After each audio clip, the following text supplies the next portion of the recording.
Grab your helmets and throw them in the trash. We don't have time for such precautions around here. Dread it, run from it, collision arrives all the same. While the JMRC might take as many precautions as they can, there's no avoiding the inherent violence and carnage that is possible here. Welcome to the Marble Report. Keep your head on a swivel or be prepared to lose it. Fortunately for the competitors, we marbles don't know the meaning of the word concussion. And there's a lot going on this year. From the classic ball bearings to the monstrous planets and the rapid-fire electrons, you gotta be on your toes. You can see here the real danger places to avoid, where the vast majority of knockouts occurred. So the approach should keep these spots in mind. There are 3 wild wrenches thrown into the gears of a perfectly peaceful collision event.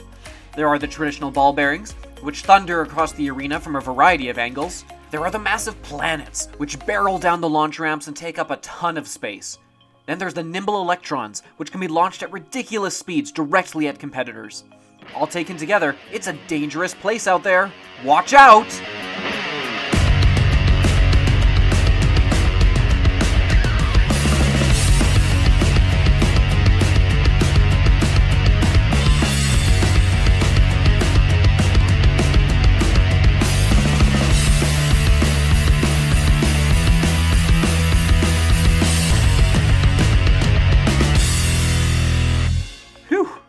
So let's talk formations.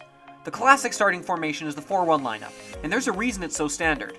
The skeptical might say it's so they don't roll side to side in the blocks, but in reality, yeah, that's pretty much why. It's not ideal. On average, you're going to come out of the blocks in a straight line, which is not great for staying on in the arena.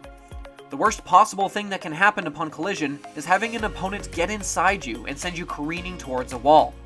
Wherever possible, it needs to be you that has the inside position. So naturally, teams need to adapt when they leave the starting gate. So you've got a few options from there to try and gain inside position. You could emulate the majestic Canadian goose and take up the flying V formation. And in case you're thinking of asking, sure, other birds fly that way.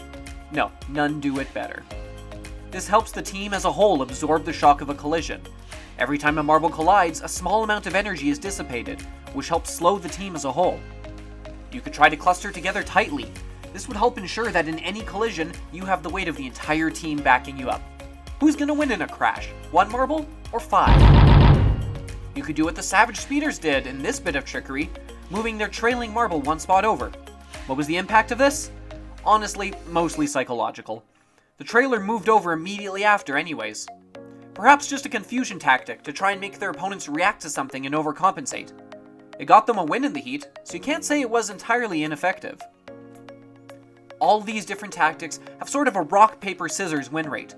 Some do better against other tactics, a few are a bit better across the board, but there's always a reason to consider each of them. Naturally, there's quite a bit of on-the-fly adaptation required to do well at collision. You can draw up plans as much as you like, but at the end of the day, there's planets being hurled and chaos encircles you. It becomes a mad fight for survival, as everything in your world does its best to remove you from that arena.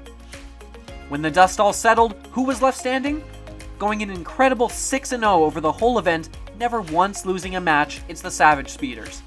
Throughout the group stages, they ran with variants of the 1-3-1 formation, consistently having a string of 3 marbles straight down the middle, spread enough to dissipate the initial impact.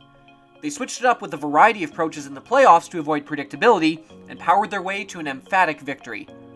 And hey, look at that! The Thunderbolts got themselves a silver. Good for them. That's not a sight you see very often. Rangers, you took last. Go sit in the corner and think about what you've done, and maybe you can still salvage the season. At least that's what we'd say if we didn't already know. Spoiler alert, lesson not learned. And that's it for this episode. Hope you enjoyed this in-depth look at the event. If you enjoyed it, why not share it with a marble sports fan in your life? It's a perfect early Thanksgiving gift. I've been Dan Orboole, and this has been the Marble Report.